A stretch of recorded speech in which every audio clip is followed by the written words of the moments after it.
আসসালামু আলাইকুম। যেখানে আছেন আশা করি সবাই ভালো আছেন। আলহামদুলিল্লাহ আমরাও ভালো আছি। আমি আপনাদের মাঝে নতুন একটি ভিডিও নিয়ে হাজির হলাম। আমার ভিডিওটি কি তা দেখতে থাকুন, পুরো ভিডিও জুড়ে আমার সঙ্গে থাকুন।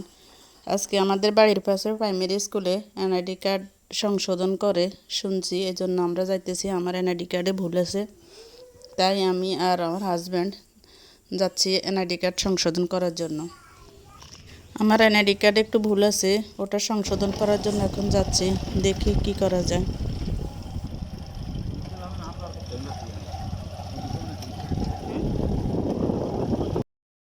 এই প্রাইমারি স্কুলে এনআইডি কার্ড সংশোধন করা হয়।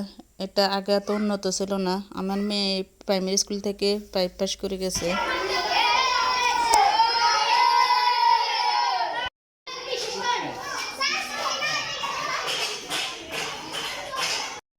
এখন আমি 3 তলায় যাচ্ছি, ওটা ছিল দোতলা। মেয়ে যখন পড়ছে তখন অত উন্নত ছিল না, এখন খুবই উন্নত হয়েছে, 3 তলা হয়েছে।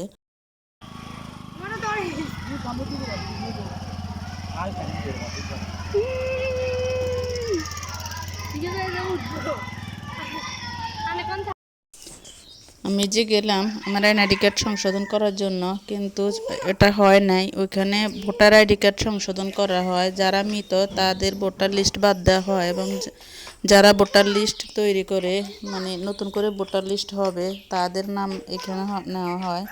কিন্তু আমি গেছি, আমার কোনো কাজ হয় না। আমার কাজ আছে উপজেলায়। বলছি যে আপনি উপজেলায় যান, উপজেলায় এটা সংশোধন করা হয়। আমি গিয়ে কোনো কাজ হয় নাই। তো এখন চলে আসছি দুপুরে রান্না করার জন্য, সিম নেওয়ার জন্য। তো এখান থেকে আমি গাছ থেকে টাটকা টাটকা কিছু সিম নিয়ে নিব, নিয়ে আজকে এই সিম রান্না করব। তো আমি এখানে নিয়ে নিছি কিছু সিম। এই সিম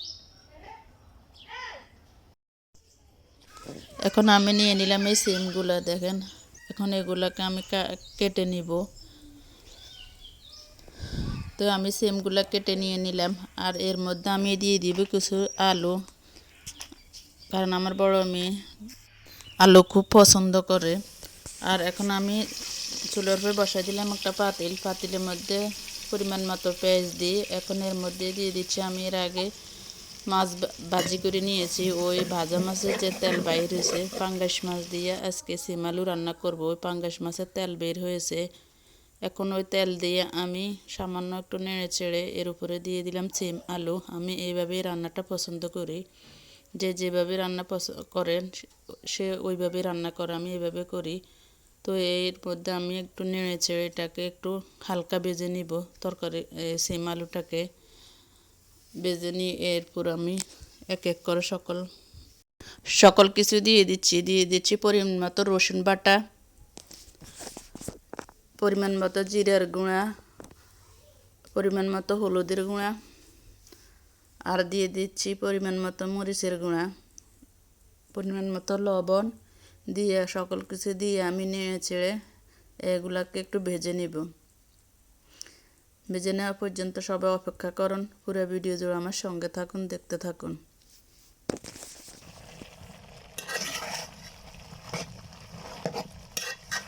রান্না তো বেশারকম সবাই পারেন, এইখানে শিখিয়ে দেওয়ার মতো কিছু নাই।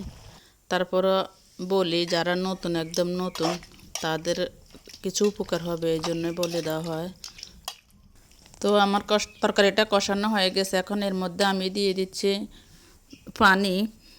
পানি দিয়ে এখন চেড়ে এর মধ্যে দিয়ে দিব আমি কিছু টমেটো, আর দিয়ে দিব আমি যে মাছগুলো ভাজি করে রাখছি ওই মাছগুলো এখন এর উপরে দিয়ে দিব। দিয়ে ঢাকনা দিয়ে আমি কিছুক্ষণ রান্না করব।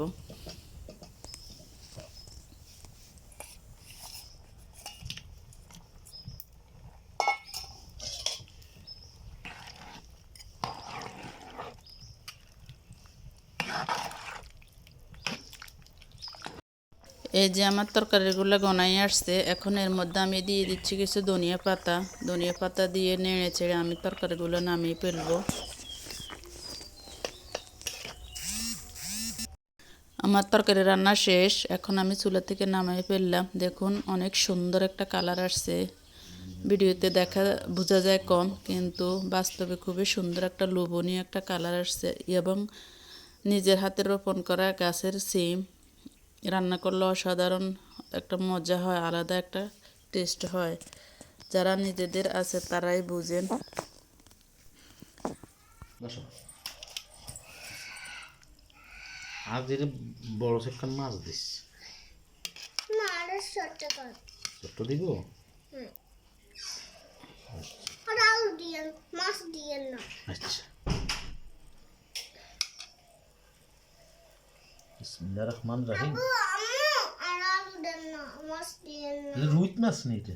পাঙ্গাস মাছ।